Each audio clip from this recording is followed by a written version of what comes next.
নমস্কার বন্ধুরা, কেমন আছেন আপনারা সবাই? আশা করি ভালো আছেন। পূর্বাস কিচেনে আপনাদের সবাইকে স্বাগত জানাই। আজকে আমি আপনাদের জন্য নিয়ে এসেছি বাড়িতে কিভাবে খুব সহজেই আইসক্রিম বানানো যায়।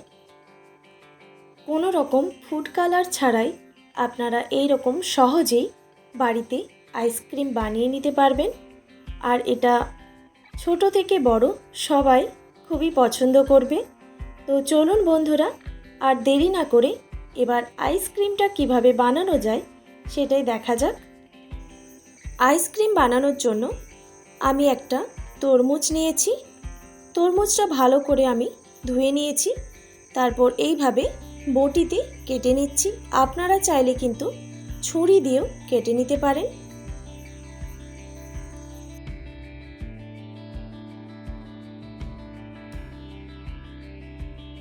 তরমুজের খোসাগুলো বাদ দিয়ে দিতে হবে। তারপর এই ভেতরের লাল অংশটা আমি এভাবে ছোট টুকরো করে কেটে নিলাম। তারপর তরমুজ থেকে আমি জুস বের করে নেব, সেই জন্য একটা জুসার নিয়েছি।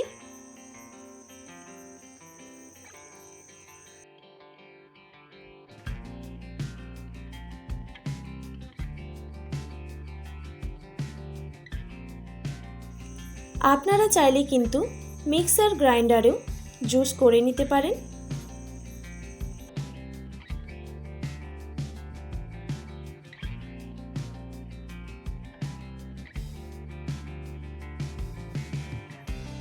দেখুন, এইভাবে আমি সব তরমুজের জুসটা রেডি করে নেব।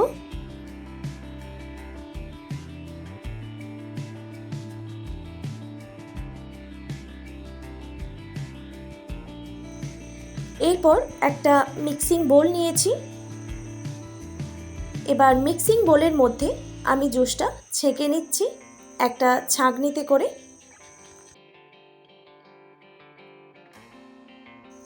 তারপর মিষ্টির জন্য দিয়ে দিচ্ছি 2 টেবিল চামচ চিনি। চিনিটা আমি আগে মিক্সিতে গুঁড়ো করে নিয়েছিলাম। আপনারা চিনিটা অবশ্যই কম বেশি করে নেবেন।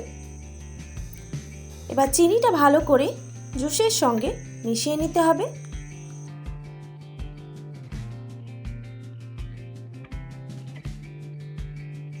চিনিটা যখন ভালো করে মেশানো হয়ে যাবে, এখানে আমি একটা আইসক্রিম ট্রে নিয়েছি। এবার এর মধ্যে আমি জুসটা ঢেলে দেব।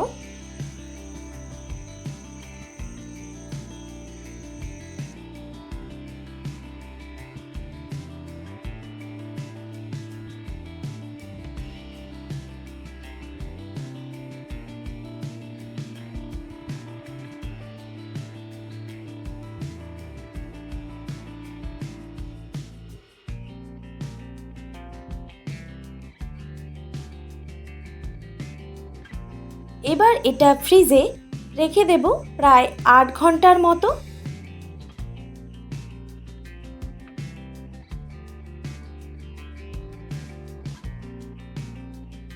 8 ঘন্টা পর ফিরে এলাম। আইসক্রিমটা খুব ভালোভাবে জমে গেছে। এবার আমি ওপর থেকে একটু জল দিয়ে দিচ্ছি, তাহলে খুব সহজেই আইসক্রিমটা বেরিয়ে আসবে।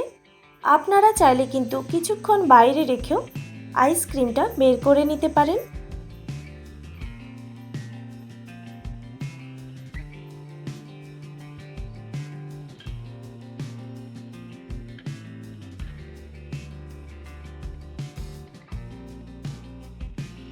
তো রেডি হয়ে গেল হোমমেড আইসক্রিম। আপনাদের এই রকম আইসক্রিম কেমন লাগে অবশ্যই কমেন্ট করে জানাবেন। আমার ছেলে তো খুবই পছন্দ করে এই রকম আইসক্রিম খেতে। তো আমি ওর জন্য গরমের দিনে প্রায়ই বানিয়ে থাকি। আর আপনাদের কাছে ছোট্ট একটি অনুরোধ, এখনও যারা আমার চ্যানেলটিকে সাবস্ক্রাইব করেননি তারা প্লিজ আমার চ্যানেলটিকে সাবস্ক্রাইব করে আমার পাশে থাকবেন আর বেল আইকনটিও প্রেস করে দেবেন। তাহলে নিত্য নতুন রান্নার ভিডিওগুলি আপনাদের কাছে পৌঁছে যাবে। তো ভালো থাকবেন, সুস্থ থাকবেন। দেখা হচ্ছে নতুন কোনো রেসিপি নিয়ে। আজকের মতো এইটুকুই।